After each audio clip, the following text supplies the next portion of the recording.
వందే భారత్. అందరికీ నమస్కారం అండి. ఇక్కడ ఆల్మోస్ట్ అందరూ సినిమా ఫీల్డ్ అందరూ 99% ఉన్నారు, కొంచెం బయట నుంచి వచ్చిన వాళ్ళు ఉన్నారు. సో నేను ఏదైతే నేను మాట్లాడుతున్నానో అది సినిమా వాళ్ళకి సరి, బయట వాళ్ళకి సరి, ఇది అందరికీ అప్లై అవుతుందండి. ముందుగా మాకు ఈ సినిమాలో ఒక కమిషనర్ క్యారెక్టర్, మంచి కమిషనర్ క్యారెక్టర్, ఒక మంచి మెసేజ్ ఇస్తున్న కమిషనర్, మంచి మనసున్న కమిషనర్, దేశాన్ని ఎవరు కాపాడుతున్నారో అలాంటి వాళ్ళకి హెల్ప్ చేస్తున్న క్యారెక్టర్. అక్కడ దేశాన్ని హెల్ప్ చేస్తున్న అతను ముస్లిమో, క్రిస్టియనో, సిక్కో, పార్సీయో, సర్దారో, బుద్ధిస్టో అవన్నీ చూడకుండా భారతదేశాన్ని కాపాడుతున్న మనిషికి హెల్ప్ చేస్తున్న ఒక క్యారెక్టర్. మంచి డైలాగ్స్, యాక్షన్ అన్నీ. అంటే ఇందాక కూడా మా డైరెక్టర్ మల్లం రమేష్ గారు చెప్పారు, ముందే కనుక కలిసి ఉంటే ఇంకా కొంచెం బెటర్గా ఉండేది, లెంతీగా ఉండేది. బట్ ఎనీహౌ మన రామకృష్ణ గారు చెప్పినట్టు పార్ట్ 2లో కూడా మనం చేయవచ్చు, దేని తక్కువేం లేదు. పార్ట్ 2లో అని చెప్తానంటే మూవీ సక్సెస్ అయినట్టే లెక్క, అందుకే పార్ట్ 2 అని చెప్తాను. సో నాకు మల్లం రమేష్ గారిని గురించి నాకు బాగా గట్టిగా చెప్పింది ఖమ్మంలో జలీల శ్రీనివాస్ అని చెప్పి నా పేరు మీద karate association, Suman షోటకాన్ karate association నడిపిస్తున్నాడు. ఇట్లా రమేష్ ఆయన మిమ్మల్ని ఆ క్యారెక్టర్ అడుగుతున్నారండి, ఫస్ట్ టైం చేస్తున్నారు అని చెప్పారు. సరే మాట్లాడదామని చెప్పాను. రమేష్ గారు ఫోన్లో ముందు నాకు చెప్పండి లైన్, ఫోన్లో చెప్పారు. కొంచెం కాంట్రవర్షియల్గా ఉంది, అయినా పర్లేదు మీరు నేరుగా రండి మాట్లాడాలన్నాను. వచ్చారండి. వచ్చిన తర్వాత నాకు నెరేషన్ ఇచ్చారు. నెరేషన్ ఇస్తున్నప్పుడు ఆయన ఒక 50 సినిమాలు తీసిన డైరెక్టర్ లాగానే నెరేషన్ ఇచ్చారు, ఎక్కడ కన్ఫ్యూషన్. ఎందుకంటే మిగిలిన సినిమాలు చేయడం వేరే, కమర్షియల్ సినిమాలు చేయడం వేరండి. ఇలాంటి సినిమాలు చేయడం చాలా జాగ్రత్తగా ఉండాలి. ఇక్కడ చాలా ఒక సెన్సిటివ్ పాయింట్ ఒకటి ఉంది, హిందూ ముస్లిం పాయింట్, చాలా సెన్సిటివ్ పాయింట్ ఉంది. అలాంటి పాయింట్ని చాలా క్లియర్గా నాకు కొంచెం డౌట్లు అడిగినప్పుడు దానికి కూడా క్లారిఫికేషన్ ఇచ్చి, సార్ నా క్యారెక్టర్కి వచ్చినప్పుడు సార్ ఈ క్యారెక్టర్ ఇంతే ఉంది, మీరే చేయాలి అని చెప్పారు. సరే నేను ఆలోచించి నేను చెప్తాను చెప్పాను. ముందు డేట్స్ పాపం చాలాసార్లు తిరిగారు. నేను జనరల్గా ప్రొడ్యూసర్ని 3 సార్లు కన్నా ఎక్కువ తిప్పను, ఎందుకంటే రేట్ విషయంలో ఐఎమ్ వెరీ ఫ్లెక్సిబుల్, అది అందరికీ తెలిసిన విషయమే. డేట్ విషయం వచ్చినప్పుడు నా మేనేజర్ వెంకట్రావు చెప్పాను, వెంకట్రావు ఇప్పటికే 3 సార్లు లైన్ చేశారు, డేట్ లేవు, వేరే ఆల్టర్నేట్ని పెట్టుకోమని చెప్పు. ఎందుకంటే మాకు అవతల ప్రొడ్యూసర్ మాకు చెప్పట్లేదు, ఆయన ఎందుకు తిరగాలి, పైగా అయిపోయింది, ఇంకా సినిమా ఫినిషింగ్లో ఉంది, నా వల్ల లేట్ అవ్వకూడదని చెప్తే లేదు, ఆయన ఎప్పుడు ఇస్తారో నాకు ఆయనే కావాలి, 2-3 రోజులు నాకు ఆయనతోనే నేను చేసుకుంటాను నేను అని చెప్పి చాలా ముండిగా కూర్చున్నాడు ఆయన. సరే ఇలాంటి వాడు మన మీద అభిమానం చూపిస్తే వాళ్ళకి మనం ఏదైనా చేయాలని చెప్పి అప్పుడు మేము రిక్వెస్ట్ చేసి ఆ డేట్స్ ఆయనకి ఇచ్చాం. సో డే 1 నుంచి ఆయన చేసిన టేకింగ్స్ కానీ, ఎక్స్ప్లెనేషన్ కానీ, అదే మాదిరిగా కెమెరామ్యాన్ గారు కూడా తీసిన టేకింగ్స్ కానీ నాకు బాగా, నేను జనరల్గా మానిటర్ దగ్గరికి వెళ్ళిపోయి నేను చూడండి, ఎందుకంటే ఒప్పుకోవడానికి ముందు నేను 100 ప్రశ్నలు అన్నీ ఉంటాయి, ఒప్పుకున్న తర్వాత నమ్మకంతో. ఎందుకంటే ఇంకా నేను పోయి మానిటర్ దగ్గర కూర్చొని నేను అందంగా ఉన్నానా, నేను సరిగా పెర్ఫామ్ చేశానండి, it's very silly. So camera sir మీరు వచ్చి చూడండి, నాకు వద్దండి, మిమ్మల్ని నమ్ముతున్నాను నేను, బాగాలేకపోతే ఇంకోటి అడగండి చేద్దాం, అంతే తప్ప నేను డౌట్ వచ్చి ఇది ఇలా చేసి ఉంటే బాగుంటుంది కదా, కొంచెం ఇలా పెట్టుంటే బాగుంటుంది కదా చెప్పడం నాకు కాదు. అన్నీ అయిపోయింది, ఇలా పెట్టారు, ఇలా అన్నీ పెట్టారు, అన్నీ అయిపోయింది, ఇంకా పెట్టేది ఏముంది కదా, అయిపోయింది. కాబట్టి నేను ఇంటర్ఫియర్ చేయలా. రమేష్ గారు మళ్ళీ నాకు 1 more కావాలంటే 1 more, ఏంటి తప్పు చెప్పండి, ఏం ఫీల్ అవ్వద్దు, ఎక్కువ చేయాలా తక్కువ చేయాలా అలా అని చేసేవాడిని. అది దాంతోపాటు నేను ఐ వాజ్ అబ్జర్వింగ్ ఈ సినిమాలో హిందువులు ఉన్నారు, ముస్లిమ్స్ ఉన్నారు, టెక్నీషియన్స్ నేను చెప్పేది. యాక్టర్స్గా కూడా ముస్లిమ్స్ ఉన్నారు, హిందూస్ ఉన్నారు. Hindus have played Muslim role, Muslims have played Hindu role అండి. అంటే అంత ధైర్యంగా వాళ్ళు చేశారు. ఎందుకు ధైర్యంగా చేశారంటే ఆయన చెప్పిన క్యారెక్టర్, ఆయన చెప్పిన కంటెంట్ అలాంటి ఒక కంటెంట్. అండ్ ముఖ్యంగా ఇప్పుడు ఇందాక మనం చూసాం, మన సుద్దాల అశోక్ తేజ గారు రాసిన పాట అద్భుతంగా పిక్చరైజ్ చేశారు. డెఫినెట్లీ ఇది ఒక హెయిర్ రైజింగ్ సాంగ్. ఎందుకంటే ఇది చిన్న స్క్రీన్, బట్ బిగ్ స్క్రీన్లో చూసేటప్పుడు డెఫినెట్లీ ఒక హెయిర్ రైజింగ్ సాంగ్ అవుతుందండి. మనందరికీ డెఫినెట్లీ దేశభక్తి మీద ఒక మంచి ఫీల్ ఒకటి వస్తుంది. అలాగే డైలాగ్స్ కానీ అదని. అండ్ ఒట్టి ఏదో ఒక డాక్యుమెంటరీ సినిమా లాగా ఉంటుందని చెప్పేసి ఒక బ్యూటిఫుల్ అంకితని పెట్టారు. అంకిత బ్రహ్మాండం యాక్టింగ్ చేసింది, డాన్సింగ్ చేసింది, మంచి సాంగ్ కూడా, మూడు ఎలా ఉండాలి అని చెప్పేసి కూడా మిగతా యూత్కి కూడా చెప్పింది. సో కొంచెం అంకిత దగ్గర ఏదైనా డౌట్స్ ఉంటే అంకిత దగ్గర యూత్ అడగవచ్చు అనమాట. అందరూ ఆర్టిస్టులు అందరూ ఇక్కడ ముఖ్యంగా అంటే ఇక్కడ వచ్చిన మా లయన్ సాయి వెంకట్ గారు, ఈయన ప్రొడ్యూసర్, డైరెక్టర్, యాక్టర్. ఇప్పుడు చాలా జై శ్రీమన్నారాయణ సినిమా చేస్తున్నారు. దగ్గర 11-12 వేషాలు వేశారు ఆయన. చూస్తే అలా ఉన్నాడు కానీ 12 వేషాలు వేశారనమాట ఆయన. సో ఆయనకి నా బెస్ట్ విషెస్. అలాగే ఇందాక చెప్పారు మా పితాని రామకృష్ణ గౌడ్ గారు, దుబాయ్లో ఆయన నంది అవార్డ్స్ ప్లాన్ చేశారు, నన్ను పిలిచారు, వెళ్ళాను. అక్కడ మలయాళం, తమిళ్ ప్రెస్ అందరూ వచ్చారు, అందరికీ ఎక్స్ప్లెనేషన్ ఇచ్చారు ఇట్లా చేయాలని చెప్పి. అంటే దుబాయ్లో అవార్డ్స్ పెట్టడం అంటే Dubai is a happening place కాబట్టి దుబాయ్లో పెడితే అందరికీ అది వాల్యూ ఉంటుంది, మెమరబుల్గా ఉంటుంది. సౌత్ మొత్తం సౌత్ కంప్లీట్ సౌత్ ఇండియా పెడుతున్నారన్నారు. సో అలాగే మనం చేసాం. సో అంటే ఇండస్ట్రీలో వీళ్ళందరూ ఎందుకు ఇదంతా చెప్తున్నారంటే ఇండస్ట్రీ వీళ్ళందరూ ఇన్వాల్వ్ అయిన వాళ్ళు. ఇప్పుడు ఈయనేమో నేను ప్రొడ్యూసర్, డైరెక్టర్, హీరో నేను రానని చెప్పట్లా, అదే మాదిరి నన్ను చాలా బిజీ అని చెప్పి రావట్లా. అందరూ సినిమాలకి వాటి ఇటుకి వస్తుంటారు, ఎంతోమందికి హెల్ప్ చేస్తున్నారు. థియేటర్స్ విషయంలో ఈయన మన తుమ్మలపల్లి రామ్ సత్యనారాయణ గారు, ఆయన పాపం ఎక్కడ అవుట్డోర్లో ఉన్నారు, చేస్తుంటారు. సో అట్లా ఈ మంచి టీం ఇక్కడికి వచ్చింది, అన్నీ ఓకే అండి. Now coming to the main point అండి. మనం భారతదేశంలో మనందరూ we are not suffering from any viral disease or we are not suffering from anything else. We are suffering from a feeling of Hindu and Muslim feeling అండి. ఇది ఇప్పుడు ఏమవుతుందంటే ఒక్కొక్క ఊర్లో ఒక్కొక్క మ్యాటర్ జరుగుతుందండి. ఇప్పుడు పాకిస్తాన్లో జరుగుతున్న మ్యాటర్ని మనం ఇక్కడ చదివితే మనకు వేరే ఒక ఇంప్రెషన్ వస్తుంది.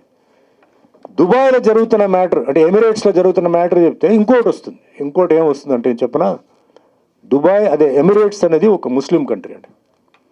ముస్లిం కంట్రీలో 1958లో అల్ రషీద్ ముక్తుమ్ హిందూ టెంపుల్ కట్టడానికి ఆయన పర్మిషన్ ఇచ్చి హిందూ టెంపుల్ కట్టారు 1958లో. ఎంత గొప్ప మనిషి, ఎంత గొప్ప మెసేజ్ ఇచ్చాడండి. ఒక ముస్లిం కంట్రీలో ఒక హిందూ టెంపుల్ కట్టడానికి పర్మిషన్ ఇచ్చి అప్పటికే చేశారు. నేను మొన్న దుబాయ్కి వెళ్ళాను, దుబాయ్ నుంచి తర్వాత అబుదాబీకి వెళ్ళాను. అబుదాబీలో ఆయన షేక్ అల్ నయాన్ 27 acres అక్షర్ధామ్ వాళ్ళు కట్టడానికి టెంపుల్ ఇచ్చాడు. టెంపుల్కి వెళ్ళాను, ల్యాండ్ ఫ్రీగా ఇచ్చాడు. అంత గొప్ప మనిషి అంటే మనసు ఆయనకి. వాళ్ళ నెక్స్ట్ తరం కూడా అదే చేస్తున్నారు. ఇది పక్కన పెట్టండి. నేను నా ఫ్రెండ్ అంటే తిరుమల బ్యాంక్ చైర్మన్ చంద్రశేఖర్ అని చెప్పి మేము ఎయిర్పోర్ట్లో దిగాం. ఎయిర్పోర్ట్ దిగి లగేజ్ ఇంకా రాలేదు, ఆయన కొంచెం ఏదో షాపింగ్కి వెళ్ళారండి. ఒక 10 మంది యూత్ అండి, అబ్బాయిలు అమ్మాయిలు వచ్చారు. ఫోటో సెల్ఫీ మామూలుగా అడుగుతారు కదా, సెల్ఫీ అడిగారు. హిందీలో మాట్లాడుతున్నారు, సెల్ఫీ తీసుకున్నారు. అయిపోయింది. మేము ఆప్కా పిక్చర్ हम देखें बहुत अच्छा एक्ट करते हैं అది అన్నారు. క్యాజువల్గా అడిగాను, आप कहाँ से आ रहे हैं? సో हम పాకిస్తాన్ से आ रहे हैं అన్నారు. మనసులో వాళ్ళకే ఎటువంటి ఫీలింగ్ లేదు. మా ఇండియన్ తెలుసు, నేను ఇండియన్ యాక్టర్ని తెలుసు, అన్నీ తెలుసు. వాళ్ళు వచ్చి ఎంతో ప్రేమతో తీసుకున్నప్పుడు నిజంగా నా మనసు అక్కడ కరిగిపోయిందండి.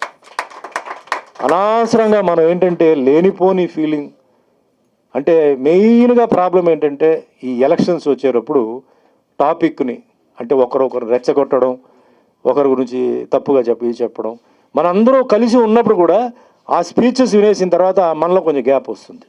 మాట్లాడేవాడు మాట్లాడేసి వెళ్ళిపోతాడు, ఆయన హ్యాపీగానే ఉంటున్నాడు. బట్ మధ్యలో మనం సఫర్ అవుతున్నాం రిలీజన్ గురించి. నేను ఒకటే చెప్తున్నానండి, నాకు ఒక్క రిలీజన్ చెప్పండి, నేను 500 సంవత్సరాలు ఇలాగే ఉంటాను, ఎటువంటి ఇబ్బంది లేకుండా, అంటే ఆరోగ్య ఇబ్బంది లేకుండా, తర్వాత కావాలంటే నేను ఎక్స్టెన్షన్ కూడా చేయవచ్చు అని నాకు ఒక రిలీజన్ చెప్పండి సార్, నేను ఇప్పుడే మారుతాను సార్. ఇప్పుడే నేను హిందువే, నేను వెళ్ళిపోతాను. కుదరదు కదా, ఏ రిలీజన్ వల్ల కుదరదు. మరి ఎందుకు మన అనవసరంగా రిలీజన్ టాపిక్ తీసుకొచ్చి ఒకరొకరిని ఎందుకు మనం రుద్దుకోవాలండి? ఎవరి నమ్మకం వాళ్ళది. ఈరోజు ఎవరు మిమ్మల్ని ఆపట్లేదు. You want to become a Muslim, you can become a Muslim. You want to become a Christian, you can become a Christian. That is your faith, that is your belief. సరే, రిలీజన్ అంత గొప్ప అంటున్నారు కదా, మరి ఎందుకు మీ రిలీజన్లో ఉన్న వాళ్ళు బిచ్చగాళ్ళు ఉన్నారు? ఎందుకు మీ వాళ్ళందరూ ఏంటంటే అసలు రోగాలతో సస్తున్నారు? ఎందుకు మన కొనరం వచ్చినప్పుడు మీ రిలీజన్ వాళ్ళు సచ్చారు? పోనీ దీన్ని నేను సమాధానం చెప్పండి.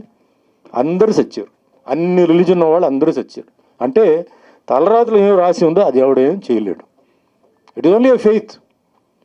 ఆ ఫెయిత్ను మనం ఏంటంటే జాగ్రత్తగా మనం ఆ ప్యాటర్న్, ఆ రిలీజన్ ప్యాటర్న్ మనకు ఇష్టం, ఆ రిలీజన్లో ఉంటున్న కొన్ని క్రమశిక్షణలు మనకి ఇష్టం కాబట్టి మనం తీసుకుంటాం. ఈరోజు ఎవరు ఆపట్లేదు, అది మీకు ఇష్టం లేదు, మీకు ఇంకో దాంట్లో కాన్ఫిడెన్స్ వచ్చింది, వెళ్ళిపోండట్టు. నేను అనేది మనస్ఫూర్తిగా వెళ్ళడం, ఈ కన్వర్షన్ ఫోర్స్డ్ కన్వర్షన్ కాదులే. మనస్ఫూర్తిగా నేను ఆడ వెళ్ళాను, ఆడ ఫస్ట్ టైం మంచి జరిగింది, రెండోసారి వెళ్ళాను జరిగింది, మూడోసారి జరిగింది, అయితే నాకు ఆ గాడికి కనెక్షన్ ఉంది, వెళ్ళండి, ఎవడాపుతాడు? బట్ బలవంతంగా ఏదేదో చెప్పి కించపరిచి చేయడం అనేది చాలా తప్పు అండి. మంచి వాళ్ళు ఉన్నారు, చెడ్డవాళ్ళు ఉన్నారండి.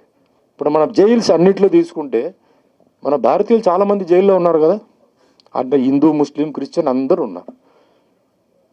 అలాగే మరి మిగతా దీంట్లో కూడా ఉన్నారు, మంచి వాళ్ళు కూడా ఉన్నారు కదా. మన మంచి వాళ్ళని కూడా ఎందుకు మనం ఒకేసారి మనం అలా కలుపుకోవడం అండి? దేశభక్తి ఉండాలి. మన దేశ జోలికి ఎవడైనా వచ్చి ఎవడైనా గెలికి ఎవడైనా దేశాన్ని చెడగొట్టడానికి వస్తే వాడిని చంపేయాలి, దాంట్లో డౌటే లేదు.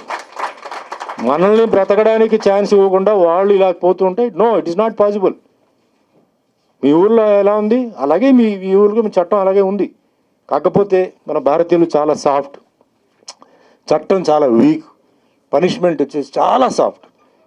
అమ్మాయిని రేప్ చేస్తే ఏదో ఇంత అమౌంట్ కట్టాలి, అయిపోతుంది, బెయిల్ వస్తాడు, మళ్ళీ రేప్. ఇదే విదేశాల్లో జరగదు కదా, ముస్లిం కంట్రీలో జరగదుగా. మొన్న కూడా రీసెంట్గా చెప్పాను, లేడీస్ అర్ధరాత్రి షాపింగ్ వెళ్తున్నారు, కాలేజెస్ నైట్ కాలేజెస్కి వెళ్తున్నారు, ఐటీలో పనిచేస్తున్నారు, హ్యాపీగా తిరుగుతున్నారు. మన దేశంలో ఎప్పుడు వస్తుంది తెలీదు. బట్ ముస్లిం కంట్రీకి వెళ్తే చాలా అక్కడ లేడీస్ చాలా కంఫర్టబుల్గా ఉన్నారు. మన వాళ్ళందరూ ఫర్గెట్, తెలుగు వాళ్ళు చాలామంది అక్కడ ఏంటంటే పనిచేసే కంపెనీలన్నీ ముస్లిం కంపెనీస్, పాకిస్తానీ వాళ్ళు అందరూ కలిసి ఉంటున్నారు. సో మనం ఎట్లా పాకిస్తాన్ చెడ్డవాళ్ళు మనం ఎట్లా చెప్తామండి? సరే, ఇంతకుముందు ఓకే అండి. భారతదేశాన్ని కాపాడడానికి సైనికులు ఉన్నారు, బార్డర్లో ఉన్నారు, వాళ్ళ ఫ్యామిలీని మొత్తం వాళ్ళు పాపం సాక్రిఫైస్ చేసి మన ఫ్యామిలీస్ని రక్షించడానికి పాపం అక్కడ ఉన్నారు. వాళ్ళకి లీవ్ ఉండదు, ఏముండదు, చలి తప్ప. వాళ్ళంతా కష్టపడి అక్కడ చేస్తుంటే ఇక్కడేమో ఇండియా పాకిస్తాన్ ఏమో మా గొడవ అంటాం. మరి ఇండియా పాకిస్తాన్ మ్యాచ్ ఎందుకు నడుస్తుంది? ఇక్కడ క్రికెట్ మ్యాచ్ మటుకు ఎందుకు నడుస్తుంది? Why are allowing that? అడుగుతున్నాను నేను. మనం ఇది అడగాలండి. నువ్వు ముందు ఇండియాకి పాకిస్తాన్ ఉన్న ఫ్రెండ్షిప్ లేకపోతే ఏంటో డిసైడ్ చేసుకో. వాళ్ళు వచ్చేటప్పుడు వాళ్ళకి అందరికి ఇన్విటేషన్లు, విపరీతమైన డబ్బు అన్నీ చేసుకుంటున్నారు. అప్పుడు అందరు కలిసి ఉంటాం, మనం ఓడిపోతే వాళ్ళని తిడతాం, వాళ్ళు గెలిస్తే ఓ అంటారు, వాళ్ళు వెళ్ళిపోతారు. అప్పుడు అక్కడ బార్డర్లో మన కోసం కాపాడుతున్న వాళ్ళ పరిస్థితి ఏంటండి? అది కరెక్ట్? అది న్యాయం? అది ఒకవైపు ఏమో వాళ్ళ ఫ్యామిలీస్ని చేసి వాళ్ళు ready, the soldier is ready to take a bullet. వాడికి ఏం జ్వరం వచ్చినా నేను వెళ్ళి చూశాను, అక్కడ వాళ్ళ అవస్థ చూశాను. వాడు ఛాతీ మీద వాడు బుల్లెట్ తీసుకోవడానికి రెడీగా ఉన్నాడు, ఏ నిమిషానికి రెడీగా ఉన్నాడు. ఎవరి కోసం? మన కోసం. మనం ఏంటి, అతను బంధువా, ఫ్రెండా, రిలేషనా? ఏమీ లేదు. అంత చేస్తున్నప్పుడు ఈ మధ్యలో ఈ క్రికెట్ మ్యాచ్ పెట్టి ఇండియా పాకిస్తాన్ పెట్టి గొడవలు జరుగుతున్నాయి తెలుసు కదా. ఇండియా పాకిస్తాన్ పెట్టి వాళ్ళు రావడం, ఆడడం, వెళ్ళిపోవడం, అది కరెక్టా? ఇలాంటి చాలా విషయాలు ఉన్నాయి, టైం లేదు. నేనేమంటున్నాను, ఓకే వాళ్ళ స్పోర్ట్స్ అంటే అన్నీ వదలండి. మా మార్షల్ ఆర్ట్స్ ఉంది, మా మార్షల్ ఆర్ట్స్ ఎంతోమందిని మేము పిలుస్తున్నాం, మేము వాళ్ళకి అవకాశాలు ఇస్తున్నాం. పాకిస్తాన్ వస్తే మటుకు వీసాలు ఇవ్వట్లేదు మన వాళ్ళు. భారతదేశంలో మార్షల్ ఆర్ట్స్కి కరాటే టోర్నమెంట్కి వస్తే ఇవ్వట్లేదు. Open it. Dance, artist open చేయండి. అంతే తప్ప వన్ సైడ్గా చేయడం, ఆడుకోవడం ఇది కరెక్ట్ కాదు ఇది. బట్ నేనేం చెప్తున్నాను, India is a secular country అండి. నేను ఈ సెక్యులరిజంనే నేను ఫాలో అవ్వాలని నేను చెప్తున్నాను. ఇక్కడ హిందూ, ముస్లిం, క్రిస్టియన్, సిక్, పార్సీ, జైన్ అందరికీ ఇక్కడ హక్కు ఉంది. ఆంగ్లో ఇండియన్స్ అందరికీ హక్కు ఉంది. రాజకీయాలు వచ్చినప్పుడు వీళ్ళందరికీ మన అవకాశాలు ఇవ్వాలి. వాళ్ళ కమ్యూనిటీ వాళ్ళు ట్యాక్స్ కడుతున్నారు. భారతదేశం డెవలప్ అవడానికి వాళ్ళు ట్యాక్స్ కడుతున్నారు. ఎవరైతే ట్యాక్స్ కడుతున్నారో వాళ్ళందరికీ అధికారం ఉంది. They have got the right. Don't deny them of the right. ఎంత పర్సెంటేజ్ అంత పర్సెంటేజ్కి వాళ్ళకి రిజర్వేషన్స్ ఇవ్వండి. జాబ్ ఇవ్వండి వాళ్ళకి. వాళ్ళు ట్యాక్స్ కడుతున్నారు కదా, మన ట్యాక్స్ తీసేస్తున్నాం కదా శాలరీ నుంచి. తీసేసి ఎందుకు వాళ్ళని సఫర్ చేయించాలి? So that is number 1. Number 2, మనం ఇప్పుడు రాజకీయం అనేది వేరు. ఎందుకంటే తమిళనాడు, కర్ణాటక తీసుకుంటే అండి ఎలక్షన్ టైంలో ఒక ఇష్యూ వస్తుందండి. మీకు అందరూ తెలిసే ఉంటుంది, కావేరీ ఇష్యూ. ఈ కావేరీ ఇష్యూ ఎలక్షన్ టైంలోనే మాట్లాడతారు, కొట్టుకుంటారు, తిడతారండి. ఎలక్షన్ అయిన తర్వాత ఇంకేం ఉండదు. అది ఒక బ్యాంక్ లాగా అలాగే పెట్టుంటారు. అప్పుడప్పుడు ఎలక్షన్ టైం తీయడం, యూజ్ చేయడం, మళ్ళీ పెట్టడం. అంటే జనాలు అలాంటి వాళ్ళు కాబట్టి వాళ్ళు వాడుకుంటున్నారు. జనాలు మనం ఎదురు తిరగాలి.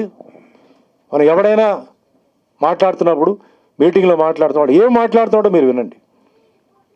మనందరూ కలిసి ఉంటేనే ఈరోజు మన లైఫ్. అంటే నేను చెప్పేది పెద్ద పెద్ద హై క్లాస్ అయినా, మిడిల్ క్లాస్ అయినా, లో క్లాస్ అయినా, హిందూ అంటే హిందూ ముస్లిం గురించి మాట్లాడదాం. క్రిస్టియన్స్ పక్కన పెట్టండి. హిందూ ముస్లిమ్స్ హెల్ప్ లేకుండా కుదరదు, ముస్లిమ్స్ హిందూ హెల్ప్ లేకుండా కుదరదు. వ్యాపారంలో అవుతుందా? నేను ఒకటే అడుగుతున్నాను. ముస్లిమ్స్ సరే మీకు అంటే మీకు అంత ఇష్టం లేదు, అసహ్యం కదా, బయట బోర్డు పెట్టండి, హిందూస్ నాట్ అలౌడ్ అని పెట్టండి, వ్యాపారం చేయండి, చూద్దాం అవుతుందా? మీకు వ్యాపారం వస్తుందా? ఓన్లీ ముస్లిమ్స్తో మీరు చేసుకుంటే అవుతుందా? అవ్వదు. సేమ్ హిందువులు కూడా మాకు అందరూ కావాలి. అలాగే హాస్పిటల్ ట్రీట్మెంట్ అన్నప్పుడు ఎక్కడ బెస్ట్ ట్రీట్మెంట్ ఉంటుందో అక్కడ అన్నీ రావచ్చు, అంతా రావాలి. లేదు నేను నా మతం వేరే, నా కులం వేరే, నేను రాని చెప్తే పోయేది నువ్వే. లేదు ఆ డాక్టర్ నా మతం కాదండి, నా కులం కాదండి, నేను ఆయనతో చేయను, నాకు వేరే డాక్టర్ కావాలని చెప్పు. టైం ఉందా నీకు? చచ్చిపోయే ముందు నేను కాపాడేవాడు నువ్వు అడుగుతావా? లేకపోతే తొందరగా నా ప్రాణం కాపాడని చెప్తావా? అలాగే కాలేజెస్, యు టేక్ ఎనీథింగ్ అండి, కుదరదు. అది ఇండియాలో అది కుదరదు. ఇండియాలో మనం అందరూ కలిసి ఉండాలి. ఇంకోటి ఫైట్ జరుగుతుంది. ఇప్పుడు వీళ్ళు మాట్లాడుతున్నప్పుడు ఎప్పుడో 1000 సంవత్సరాల ముందు ఇది జరిగింది, 2000 సంవత్సరాలు ఇది జరిగింది, నువ్వు చూసావా అంటున్నాను. నువ్వు చూడలేదు. ఎవడో రాశాడు, రాసినవాడు ఎవడికో ఫ్రెండ్ ఉండొచ్చు, వాడి గురించి మంచిగా రాసి మిగతా వాళ్ళ గురించి చెడుగా రాసి ఉండొచ్చు కదా. సో నేను ఐ డోంట్ బిలీవ్ దట్ అండి. Seeing is believing. నా కళ్ళ ముందు ఏం జరుగుతుందో దాన్నే నమ్ముతాను. మా తల్లిదండ్రులు చెప్తారు ఇలా నమ్ముతాను, అంతకుమించి నేను నమ్మను. ఎప్పుడో రాసిన బుక్స్ ఎప్పుడు 2 వర్షన్ ఉంటుంది, ప్రతి దాంట్లో 2 వర్షన్ ఉంటుంది. ఒకటేమో సపోర్టింగ్, ఒకటేమో అగెయిన్స్ట్. దాన్ని చూసి చదివి నాకు ఏది ఇష్టం ఉందో అది తీసుకొని నేను స్పీచ్లు ఇచ్చి అది చేయడం అనేది కరెక్ట్ కాదు. మనందరూ కలిసే ఉండాలి, అందరూ ఇదే ఉండాలి. కొందరు ఏంటంటే చదువు సరిగా లేకపోయేసరికి పాపం వాళ్ళు కొన్నిటికి వాళ్ళు బానిసలై ఏదో న్యూస్ వినేసి ఏదో చెప్పి మళ్ళీ గలాట చేసి చాలామందికి ఇబ్బంది పెడుతున్నారు. అది మనమే కంట్రోల్ చేయాలి. ముఖ్యంగా నేను చెప్పేది ఏంటంటే ఇప్పుడు ఎంపీ ఎలక్షన్స్ రాబోతుంది. సో ఎంపీ ఎలక్షన్స్ వచ్చేటప్పటికి మహిళలు మీ సేఫ్టీ గురించి మీరు అడగండి. Muslim lady is very safe today in India. ఎవరు ఆవిడ జోలికి వెళ్ళరు. ప్లస్ డ్రెస్ విషయంలో దే ఆర్ వెల్ డ్రెస్డ్. బుర్కా వేసుకుంటారు, ఫేస్ కవర్ చేసుకుంటారు, పోతారు. వాళ్ళ జోలికి ఎవరు వెళ్ళరు. మన బెంగళూరులో ఒక బస్సు వెళ్తుంటే ఒక ముస్లిం లేడీకి చెయ్యి ఆపింది. బస్ స్టాప్ కాదు అది. ఆ డ్రైవర్ కొంచెం ముందు వెళ్ళిపోయి ఆపాడు. ఆవిడ ఈ లోపల ఎవరికో ఫోన్ చేసి నేను చేయి చూపించాను, ఆగలేదు చెప్తే మొత్తం బ్యాచ్ వచ్చారండి. బస్సును తుక్కు కింద చేశారు. ఏసీ బస్సు, కొత్త బస్సు, ఎలక్ట్రిక్ బస్సు నాశనం చేశారండి. సరే, నేనదేంటంటే మహిళలకు వాళ్ళు ఇచ్చే సపోర్ట్ అండి, మహిళలకు ఇచ్చే గౌరవం. మనం ఇస్తున్నావా గౌరవం? ఇవ్వట్లేదు. హిందూ కాదు నేను చెప్పేది, హిందూ క్రిస్టియన్ ఎవరైనా మన ముస్లిమ్స్ ఇచ్చినంత గౌరవం మన మహిళలకు మనం ఇస్తున్నామా? ఎవరిదో మాకు సంబంధం లేదు, ఎవరో మాకేంటి అలా పోతున్నాం తప్పండి. ఇది ఎప్పుడు ఇప్పుడు ఇలాంటి సినిమాలు తీసి మెసేజ్ ఇచ్చి మీరు విసులు కొట్టి క్లాపులు కొట్టి అయిపోయింది, ఇది ఇంత అయిపోయిందా? కాదండి. ఈ సినిమా నేను ఒకటే చెప్తున్నాను, ఈ cinema has to be an eye opener for everybody అండి, హిందూ ముస్లిం అందరికీ. నేను ఐఎమ్ నాట్ ప్రమోటింగ్ వైలెన్స్ అండి, ఐఎమ్ ప్రమోటింగ్ నాన్ వైలెన్స్. అర్థం చేసుకోండి. ఏమండి, ఒకప్పుడు రేపు ఏం జరుగుతుందో తెలియదని చెప్పేవారండి. నేనే అంటున్నాను, 10 నిమిషాల తర్వాత ఏం జరగబోతుంది ఎవరికి తెలుసండి కదా. నేను ఈరోజు మాట్లాడానండి. ఎందుకు మాట్లాడానండి? రేపు ఏమిటో నాకు తెలియదు. ఈరోజు నా మనసులో ఉన్న విషయం నేను చెప్పాను. ఈరోజు మనసులో ఉన్న విషయం నేను కక్కాను బయటికి. ఎందుకు? మన అందరూ హ్యాపీగా ఉండాలి, మన ఫ్యామిలీస్ హ్యాపీగా ఉండాలి, మన అందరూ కలిసి ఉండాలి. మన దేశం, ఇక్కడ పుట్టిన వాళ్ళు ఎవరైతే ఉన్నారో ఇది మన దేశం, వాళ్ళ దేశం చెప్పి వాళ్ళు ఫీల్ అవ్వాలి. నీకు ఈ దేశం నచ్చలేదా? నీకు ఏ దేశం నచ్చిందో అక్కడ పో. నీకు ఇంకో ఊరు నచ్చిందా? అక్కడ పో. అది ఇక్కడికి రావాలంటే ఎట్లా అవుతుందండి? అక్కడ ఉన్న ఆ రూల్ మొత్తం ఇక్కడ వస్తే నువ్వు ఒప్పుకుంటావా? నువ్వు సగం తీసుకుంటావు, నీకు అనుకూలంగా ఏముందో అది తీసుకుంటావు, మిగతాని వదిలేస్తావు. అది ఎట్లా అవుతుంది? అవ్వదు. సో మన అందరూ ఇక్కడ ఇండియాలో అన్ని కమ్యూనిటీ, అన్ని క్యాస్ట్ అందరూ హ్యాపీగా ఉన్నాం. ఏ చిన్న చిన్న గొడవలు జరుగుతున్నాయి, ఇది మన దేశం, మనం కాపాడుకోవాలి, అందరూ హ్యాపీగా ఉండాలి. ఈ సినిమాలో చూపించేది ఏంటంటే 2 వర్షన్స్ ఉన్నాయి. అంటే టెర్రరిజం, గలబా చేయడం వాళ్ళ ఉద్దేశాలు అది ఒక సైడ్ చూపించారు. కొన్ని ఫ్యూచర్కి పనికొచ్చేలాగా కొన్ని మంచి సీన్స్ ఆయన చేస్తున్నారు. అలాగే దేశం గురించి, దేశంలో ఎవరైనా ఇలాంటి అన్ని టెర్రరిస్ట్ వస్తే వాళ్ళని నాశనం ఫినిష్ చేస్తామని చెప్పి హీరో క్యారెక్టర్. ఆ హీరో క్యారెక్టర్కి నా హెల్ప్. ఓ పోలీస్ డిపార్ట్మెంట్, ఓ పోలీస్ అంటే ఎలా ఉన్నారు, పోలీస్లో జాయిన్ అయ్యే వాళ్ళు ఎప్పుడు వాళ్ళకి ఏంటంటే it's a very difficult profession అండి, చాలా డిఫికల్ట్ కానిస్టేబుల్ అయినా, కమిషనర్ అయినా, డీజీపీ అయినా చాలా పెద్ద ప్రాబ్లమెటిక్. అది బ్యాలెన్స్ చేయడం, కంట్రోల్ చేయడం. అదే మాదిరి వాళ్ళకి దేశభక్తి ఉంటేనే వాళ్ళు అది చేయగలుగుతారు. శాలరీ కోసం కానీ చేస్తే వాళ్ళు చేయలేరు. ఈ పోలీస్ డిపార్ట్మెంట్ ఒకటే నేను చెప్తాను, అంటే అందరూ దీంట్లో కమాండర్స్ ఉండొచ్చు, అన్నీ ఉండొచ్చు. వాళ్ళు డబ్బు కోసం కాదు వాళ్ళు చేసే, దేశభక్తి కోసం, నిజమైన దేశభక్తి కోసం వాళ్ళు చేస్తున్నారు. ఎందుకంటే అది లేదనుకోండి, వాళ్ళు బయటికి వెళ్తే వాళ్ళు దానికన్నా బెటర్ వాళ్ళకి రెమ్యునరేషన్ వస్తుంది, బెటర్ కంఫర్ట్స్ వస్తుంది. వాళ్ళు నిద్ర ఉండదు, తిండి ఉండదు. డ్యూటీకి వెళ్తే అసలు ఎవరు పట్టించుకోరు, ఎండ వాన చలి మొత్తం సావాలి. నిజమైన దేశభక్తి వాళ్ళే బెస్ట్ అని చెప్పాలంటే. వీళ్ళందరినీ కాపాడేది ఎవరంటే మిలిటరీ. పైన 2 సంవత్సరాలకు ఒకసారి ఇంటికి వస్తాడు. అసలు జోక్ ఏంటంటే అలాంటి వాళ్ళు మన భూమిని కాపాడే వాళ్ళకి వాళ్ళ భూమికే రక్షణ లేదు. వాళ్ళ భూమినే ఈ ల్యాండ్ మాఫియా కబ్జా చేస్తుంటారు. సో నేను ప్రధానమంత్రి మోడీ గారిని రిక్వెస్ట్ చేసేది, మా సంగతి పక్కన పెట్టండి సార్, మీరు అన్నీ చేస్తున్నారు, చాలా హ్యాపీగా ఉంది, ఓకే. దేశాన్ని కాపాడుతున్న వాళ్ళ భూమిని దయచేసి మీరు కొత్త చట్టం పెట్టి కాపాడండి.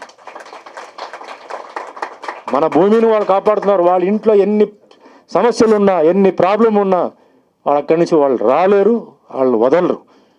ఆ పోస్టింగ్ అలాంటి వాళ్ళు కష్టపడి సంపాదించుకున్న భూమిని ఈ ల్యాండ్ మాఫియా వాళ్ళు తీసేసుకుంటారంటే పాపం వచ్చి ఏడుస్తున్నారు చాలామంది. వాళ్ళు ఆ వీరుళ్ళు ఏడుస్తున్నారండి, నేను కష్టపడి సంపాదించిన డబ్బు అండి, దీంతో నేను భూమి కొంటే ఇలా వాళ్ళు కబ్జా చేశారండి, వెళ్తే ఏదేదో డాక్యుమెంట్ చూపిస్తున్నారు. అది చాలా తప్పండి.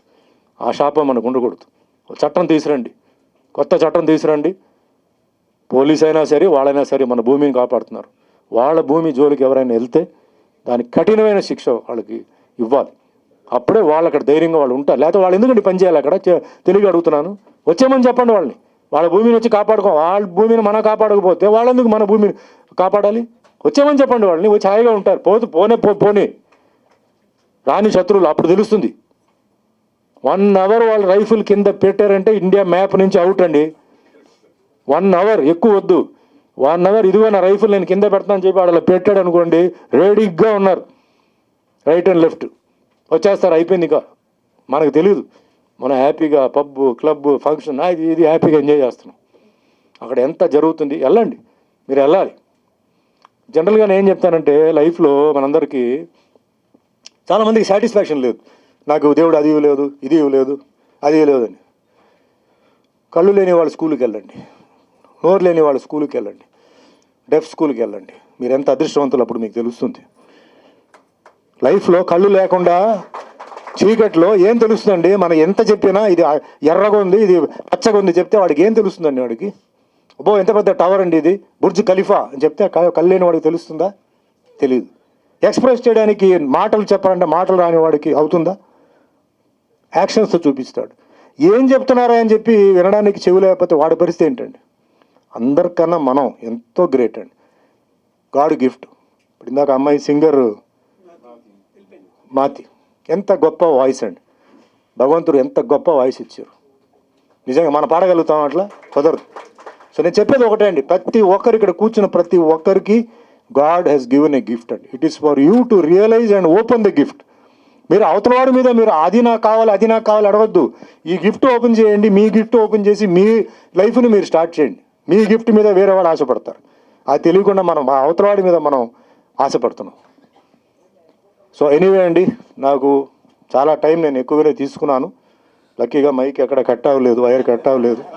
సో అందరూ బాగుండాలి. ఈరోజు మిమిక్రీ మీరు చేశారు, డాన్స్ చేసిన వాళ్ళకి ఎంతోమంది పెద్దలు వచ్చున్నారు. వన్స్ అగైన్ నా శిష్యుడు జలీల శ్రీనివాస్కి థ్యాంక్స్ చెప్తూ, మల్లం రమేష్ గారు నిజంగా అండి he is the hero of the film అండి. ఎందుకు చెప్తానంటే సినిమా మేకింగ్ పెద్దవాళ్ళు అది వేరే రేంజ్ వేరే అండి, వాళ్ళకి బిజినెస్ అంతే వేరే అండి. మరి మిడిల్ వాళ్ళు కొంచెం అటు ఇటుగా నలుగుతారు. దాని కింద లెవెల్ ఉన్నవాళ్ళు చాలా కష్టం.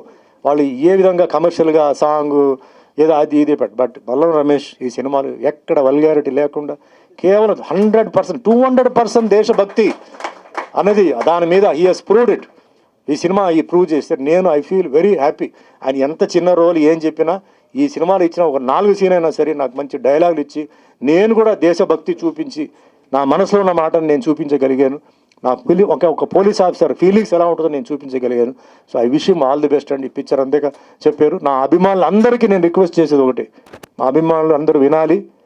ఈ పిక్చర్కి మీరు బుక్ మై షో టికెట్స్ తీసుకొని ఈ పిక్చర్ మీరు అందరూ కంపల్సరీగా చూడాలి. హిందూ, ముస్లిం, క్రిస్టియన్, సిక్ అందరూ చూడాలి. చూసి మీరు నాకు ఆ టికెట్లు చలాన్ని మీరు పంపాలి డెఫినెట్గా. ఇది చాలా మంచి సినిమా ఇది. సో అందరికీ థ్యాంక్స్. అండ్ ఆల్సో మహిళల్లో మరి కరాటే లక్ష్మి గారు, షీ టీమ్స్కి ఆవిడ కరాటే నేర్పిస్తుంది. అలాగే రవి గారు కరాటే మాస్టర్, వాళ్ళు వచ్చినారండి. చాలామంది ఉన్నారు ఇక్కడ. సో అందరికీ పేరు పేరున ధన్యవాదాలు చెప్తూ once again print media, electronic media, ఇక్కడ వేదిక మీద ఉన్న ప్రతి ఒక్కరికి మనస్ఫూర్తిగా నమస్కారం చెప్తూ మీ అభిమాన ఆశీర్వాదాలు, ఆశీస్సులు మల్లం రమేష్ గారి పైన ఉంటాయని ఆశిస్తూ సెలవు తీసుకుంటున్నాను. వందే భారత్.